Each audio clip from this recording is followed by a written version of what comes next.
नमस्कार मेरे प्यारे विद्यार्थी जी, स्वागत है आप सभी का आज की क्लास में। बच्चों, आज की क्लास में हम पढ़ने वाले हैं कक्षा 10-7 व्यापार एवं भूमंडलीकरण।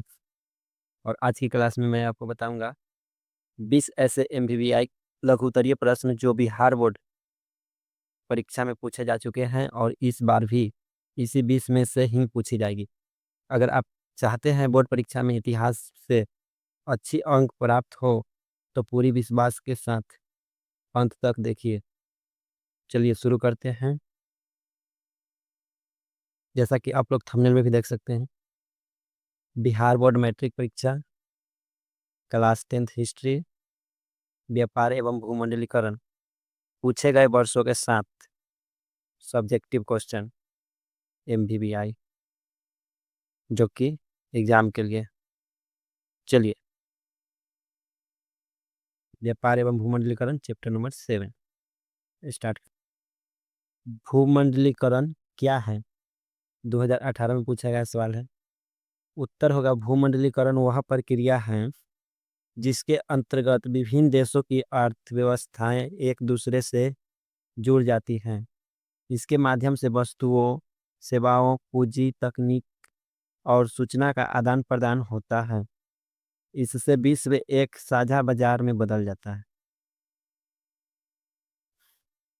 तो आज की क्लास में पेन और कॉपी लेकर के ही बैठिएगा, क्योंकि ये सब प्रश्न वीवीआई है।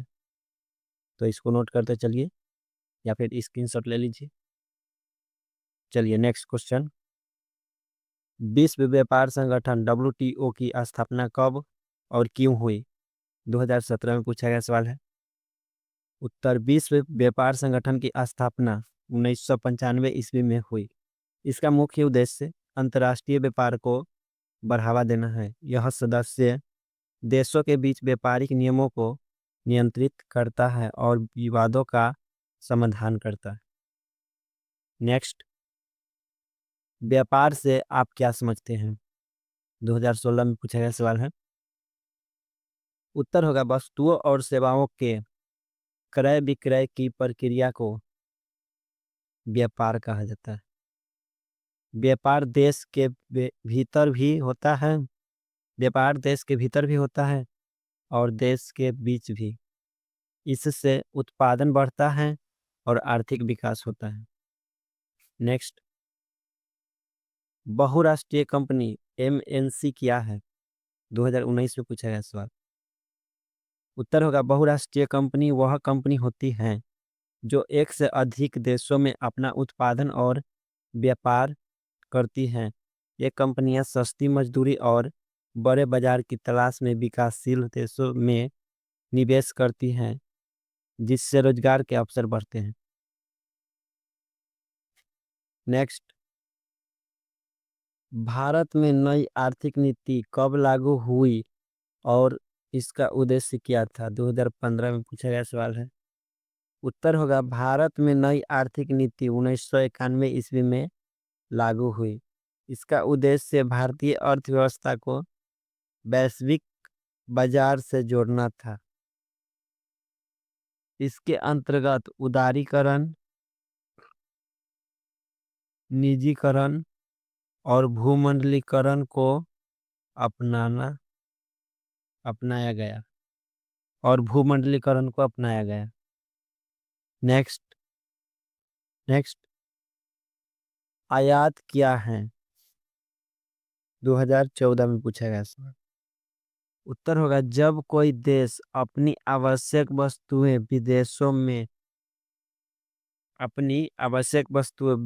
विदेशों से मंगाता है तो उसे आयात कहते हैं। आयात से देश की जरूरतें पूरी होती हैं। इससे विदेशी व्यापार का विस्तार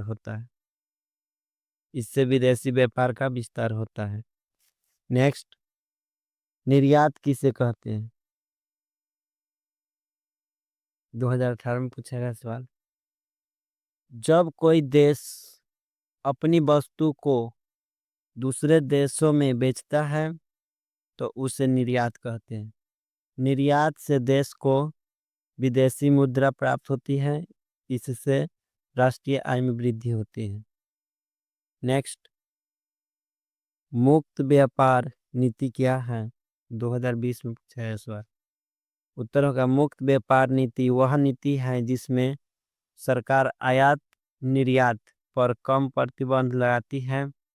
इससे विदेशी कंपनियां आसानी से व्यापार कर सकती हैं। यह नीति भूमंडलीकरण को बढ़ावा देती है। नेक्स्ट, भूमंडलीकरण का एक लाभ लिखिए। 2017 में पूछा गया सवाल। उत्तर होगा भूमंडलीकरण से उपभोक्ताओं को सस्ती और अच्छी गुणवत्ता की वस्तुएं उपलब्ध होती हैं। बाजार में विकल्प बढ़ते हैं। और तकनीक और जीवन स्तर में सुधार होता है। नेक्स्ट, भूमंडलीकरण का एक नुकसान लिखिए। 2016 में पूछा गया सवाल। उत्तर होगा भूमंडलीकरण से छोटे और कुटीर उद्योग को नुकसान पहुंचा है। वे बड़ी बहुराष्ट्रीय कंपनियों से प्रतिस्पर्धा नहीं कर पाते। इससे बेरोजगारी की समस्या बढ़ती है। तो विद्यार्थी जी, अभी तक हम लोग 20 में से 10 क्वेश्चन को देख लिए। तो आप लोग बताइए 10 में से आप लोग को कितने याद था, और याद नहीं था तो उसको याद कीजिए, क्योंकि अब टाइम नहीं है ज़्यादा। एग्ज़ाम इसी 17 से स्टार्ट है। आज हो गया 6 तारीख, मात्र 10 से 11 दिन बाकी है। तो पढ़िए पूरा जुनून के साथ।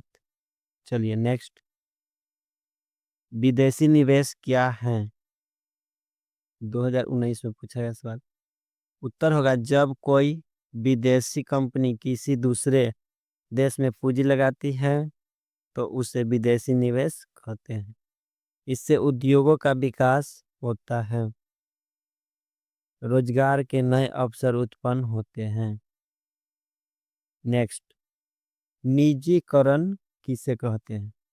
2015 में पूछा गया सवाल। उत्तर होगा सरकारी उद्योगों को निजी क्षेत्र को। नेक्स्ट, अंतर्राष्ट्रीय व्यापार क्या है? 2014 में पूछा गया सवाल। उत्तर होगा दो या दो से अधिक देशों के बीच होने वाला व्यापार अंतर्राष्ट्रीय व्यापार कहलाता है। इसमें आयात और निर्यात दोनों शामिल होते हैं। यह देशों की अर्थव्यवस्था को मजबूत करता है। नेक्स्ट, व्यापार में परिवहन का महत्व लिखिए। उत्तर होगा परिवहन वस्तुओं को उत्पादन स्थल से बाजार तक पहुंचाता है। इसके बिना व्यापार संभव नहीं है। यह घरेलू और अंतर्राष्ट्रीय व्यापार दोनों को गति देता है। नेक्स्ट, संचार साधनों की भूमिका बताइए। 2020 में पूछा गया सवाल। उत्तर होगा संचार साधन व्यापारिक सूचनाओं के त्वरित आदान प्रदान में सहायता करते हैं। इससे व्यापारी बाजार की जानकारी तुरंत प्राप्त कर लेते हैं। व्यापार में समय और लागत की बचत होती है। नेक्स्ट, रोजगार पर भूमंडलीकरण का प्रभाव लिखिए। 2019 में पूछा गया क्वेश्चन है। उत्तर होगा भूमंडलीकरण से नए उद्योगों की स्थापना हुई, जिससे रोजगार के अवसर बढ़े। लेकिन छोटे उद्योग बंद होने से बेरोजगारी भी बढ़ी। इसका प्रभाव समान नहीं रहा। नेक्स्ट, औद्योगिकरण और व्यापार में संबंध बताइए। उत्तर होगा औद्योगिकरण से उत्पादन में वृद्धि होती है। अधिक उत्पादन से व्यापार का विस्तार होता है। इस प्रकार दोनों एक दूसरे के पूरक हैं। नेक्स्ट, उपभोक्ताओं पर भूमंडलीकरण का प्रभाव लिखिए। 2018 में पूछा गया सवाल है। उत्तर होगा भूमंडलीकरण से उपभोक्ताओं को विभिन्न देशों की वस्तुएं उपलब्ध हुई। बाजार में विकल्प बढ़े, गुणवत्ता में सुधार और कीमतों में कमी आई। नेक्स्ट, लास्ट क्वेश्चन है, वैश्विक बाजार क्या है? ये भी 2015 में पूछा गया सवाल है। उत्तर होगा वैश्विक बाजार वह बाजार है जहाँ विभिन्न देशों की वस्तुएं एक साथ उपलब्ध होते हैं, यह भूमंडलीकरण का परिणाम है। यह भूमंडलीकरण का परिणाम है। इससे अंतर्राष्ट्रीय व्यापार को बढ़ावा मिलता है। थैंक यू विद्यार्थी जी। तो विद्यार्थी जी, ये थे व्यापार एवं भूमंडलीकरण अध्याय के 20 सबसे महत्वपूर्ण MVVI सब्जेक्टिव क्वेश्चन, जो कि परीक्षा में बार बार पूछे। अगर आपको आज की इस क्लास में कुछ सीखने को मिली हो तो प्यारी सी एक लाइक कर दीजिए और अपने दोस्तों के पास शेयर भी कर दीजिए जो एग्जाम देने वाले हैं इस बार। अगर आपको अभी भी डर लग रही है तो चैनल को सब्सक्राइब कीजिए। गारंटी लेते हैं कि एग्जाम में आप एक भी क्वेश्चन नहीं छोड़ेंगे और हम आपके साथ हैं। धन्यवाद।